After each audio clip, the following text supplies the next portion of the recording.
आज शनिवार का दिन है और इस दिन शनिदेव की पूजा की जाती है। शनिदेव की पूजा करने से शनिदेव प्रसन्न होकर अपने भक्तों के सभी कष्ट दूर करते हैं।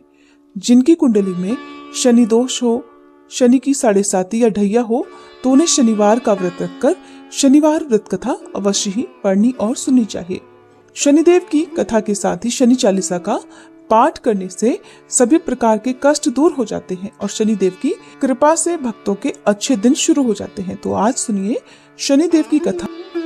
एक बार की बात है, सभी नवग्रहों यानी कि सूर्य, चंद्रमा, मंगल, बुध, बृहस्पति, शुक्र, शनि, राहु और केतु में विवाद छिड़ गया कि इन सब में बड़ा कौन है। सभी आपस में झगड़ा करने लगे और कोई निर्णय न मिलने पर सभी देवराज इंद्र के पास निर्णय कराने के लिए पहुंचे। सभी नवग्रहों को अपने सामने देखकर इंद्रदेव घबरा गए और उन्होंने निर्णय करने में अपनी असमर्थता जता दी। परंतु कहा कि इस समय पृथ्वी पर राजा विक्रमादित्य हैं, जो कि बहुत ही न्यायप्रिय हैं। वे ही आपके इस विवाद का निर्णय कर सकते हैं। तब सभी ग्रह एक साथ राजा विक्रमादित्य के पास पहुंचे और अपने विवाद के बारे में राजा को बताया, साथ ही उनसे निर्णय करने के लिए कहा। राजा विक्रमादित्य ने इस विवाद को बहुत ध्यान पूर्वक सुना। अब राजा इस समस्या से परेशान हो गए, क्योंकि वे जानते थे कि जिस किसी ग्रह को भी छोटा बताया जाएगा वही ग्रह क्रोधित हो जाएगा। तब राजा विक्रमादित्य को एक उपाय सूझा। उन्होंने स्वर्ण, रजत, कांस्य, पीतल, सीसा, रांगा, जस्ता, अभ्रक और लौह, इनसे 9 सिंहासन बनवाए और उन्हें इसी क्रम से रख दिया। फिर उन सब से आग्रह किया कि आप सभी कृपया अपने अपने सिंहासन पर विराजिए। जो भी अंतिम सिंहासन पर बैठेगा वही सबसे छोटा होगा। राजा विक्रमादित्य के ऐसा कहते ही लौह सिंहासन सबसे बाद में होने के कारण शनिदेव सबसे बाद में बैठे, तो वही सबसे छोटे कहलाए। अब शनिदेव को लगा कि राजा ने ऐसा जानबूझकर किया है। तब वह क्रोधित होकर राजा से बोले कि राजा, तू मुझे नहीं जानता। सूर्य एक राशि में 1 महीना, चंद्रमा 2.25 महीना 2 दिन, मंगल 1.5 महीना, बृहस्पति 13 महीने और बुध और शुक्र 1-1 महीने विचरण करते हैं, लेकिन मैं तो 2.5 से 7.5 साल तक रहता हूँ। बड़ों बड़ों का मैंने विनाश कर दिया है। श्री राम जी की 7.5 आई तो उन्हें वनवास हो गया। रावण की 7.5 आई तो उसकी लंका को वानरों की सेना से हारना पड़ा। अब तुम सावधान होकर रहना। ऐसा कहकर क्रोधित होकर शनिदेव वहां से चले गए। अन्य सभी ग्रह खुशी खुशी वहां से चले गए। कुछ समय बाद राजा विक्रमादित्य की 7.5 का समय आया। तब शनिदेव घोड़ों के सौदागर बनकर वहां पहुंच गए। उनके पास बहुत अच्छे अच्छे घोड़े थे। राजा ने जब यह समाचार सुना तो उसने अपने अश्वपाल को बहुत अच्छे घोड़े खरीदने की आज्ञा दे दी। उसने कई अच्छे घोड़े खरीदे और एक सबसे उत्तम घोड़े को राजा को सवारी करने के लिए दे दिया। राजा जैसे ही उस घोड़े पर बैठा, वह घोड़ा सरपट वन की ओर भागने लगा और भयानक वन में पहुंचकर वह घोड़ा अंतर्ध्यान हो गया। अब राजा विक्रमादित्य भूख प्यास से भटकते रहे। तब एक ग्वाले ने राजा को पानी पिलाया। राजा ने प्रसन्न होकर उसे अपनी अंगूठी दे दी। वह अंगूठी देकर अब राजा अपने नगर को चल दिए और वहां उन्होंने अपना नाम उज्जैन निवासी वीका बताया। वहां एक सेठ की दुकान में उन्होंने जल इत्यादि पिया। कुछ देर आराम किया। भाग्यवश उस दिन सेठ की खूब बिक्री हुई। सेठ बहुत प्रसन्न हो गया और बड़े प्रसन्न मन से वह राजा को भोजन कराने के लिए अपने साथ घर ले गया। राजा ने वहां खूंटी पर एक हार देखा, जिससे खूंटी निगल रही थी। देखते ही देखते उस खूंटी ने पूरा हार निगल लिया और हार गायब हो गया। तब सेठ ने आने पर देखा कि हार तो गायब है। सेठ ने समझा कि इसी ने उस हार को चुरा लिया है। तब उसने वीका को कोतवाल के पास पहुंचा दिया।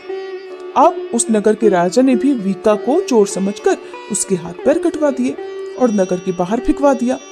वहां से एक तेली निकल रहा था, जिसे वीका पर दया आ गई और उसने वीका को अपनी गाड़ी में बिठा लिया। वह अपनी जीभ से बैलों को हाँकने लगा। उस समय राजा की शनि दशा समाप्त हो गई। वर्षा ऋतु आने पर राजा मल्हार गाने लगे। राजा जिस नगर में थे वहां की राजकुमारी मनभावनी को उनका गाना इतना पसंद आया कि उसने मन ही मन प्रण कर लिया कि वह उस राग गाने वाले से ही विवाह करेगी। राजकुमारी ने दासी को राग गाने वाले को ढूंढने के लिए भेजा। दासी ने बताया कि वह तो एक अपाहिज है, परंतु राजकुमारी नहीं मानी। अगले ही दिन से वह भूख प्यास त्याग कर बैठ गई कि विवाह करेगी तो उसी अपाहिज व्यक्ति से करेगी। बहुत समझाने पर भी जब राजकुमारी नहीं मानी तो राजा ने उस तेली को बुला भेजा और विवाह की तैयारी करने को कहा। इस प्रकार उस राजा का विवाह राजकुमारी से हो गया। तब एक दिन सोते हुए स्वप्न में शनिदेव ने राजा को दर्शन देकर कहा कि राजन, देखा तुमने, मुझे छोटा बताकर तुमने कितना दुख झेला है। तब राजा ने शनिदेव से क्षमा मांगी और प्रार्थना करते हुए कहा कि हे शनिदेव, जैसा दुख आपने मुझे दिया है किसी और को मत दीजिएगा। शनिदेव मान गए और कहने लगे कि जो मेरी इस कथा को पढ़ेगा या सुनेगा और व्रत करेगा उसे मेरी दशा में कभी कोई दुख नहीं होगा। जो भी व्यक्ति रोज मेरा ध्यान करेगा और चींटियों को आटा डालेगा उसकी सभी मनोकामनाएं पूर्ण होंगी। तब शनिदेव ने प्रसन्न होकर राजा के हाथ पैरों को वापस ठीक कर दिया। सवेरा होने पर आंख खुलने पर राजकुमारी ने देखा तो वह हैरान हो गई। अपनी पहचान छुपाए हुए राजा ने राजकुमारी को बताया कि वह तो उज्जैन के राजा विक्रमादित्य हैं। ये बात जानकर सभी बहुत प्रसन्न हुए। सेठ ने जब सुना तो वह राजा के पैरों में गिरकर क्षमा मांगने लगा। राजा ने कहा कि वो तो शनिदेव का क्रोध था, इसमें किसी का कोई दोष नहीं। सेठ ने फिर भी निवेदन किया कि मुझे शांति तभी मिलेगी जब आप मेरे घर चलकर भोजन करेंगे। सेठ ने अपने घर तरह तरह के व्यंजनों से राजा का स्वागत सत्कार किया। साथ ही सबने देखा कि जो खूंटी हार निकल गई थी वही अब उसे उगल भी रही थी। सेठ ने बहुत सारी मोहरें देकर राजा का धन्यवाद किया। सेठ ने राजा से अपनी कन्या श्री कंवरी से विवाह करने का निवेदन किया, जिसे राजा ने तुरंत ही स्वीकार कर लिया। कुछ समय बाद राजा अपनी दोनों रानियों मनभावनी और श्री कंवरी को सभी उपहार सहित लेकर उज्जैन नगरी को चल दिए। वहां सभी नगरवासियों ने नगर के बाहर आकर राजा और अपनी रानियों का खूब आदर सत्कार किया। सारे नगर में दीपमालाएं बनाई गई, सभी द्वारों को खूब सजाया गया और सारा नगर जगमग करने लगा। तब राजा ने घोषणा की कि मैंने शनिदेव को सबसे छोटा बताया था, जबकि असल में तो शनिदेव ही सर्वोपरि हैं। तब से सारे राज्य में शनिदेव की पूजा और कथा नियमित होने लगी। सारी प्रजा भी खुशी और आनंद के साथ अपना जीवन बिताने लगी। जो भी कोई शनिदेव की इस कथा को पढ़ता है या सुनता है, उसके सभी दुख शनिदेव की कृपा से दूर हो जाते हैं।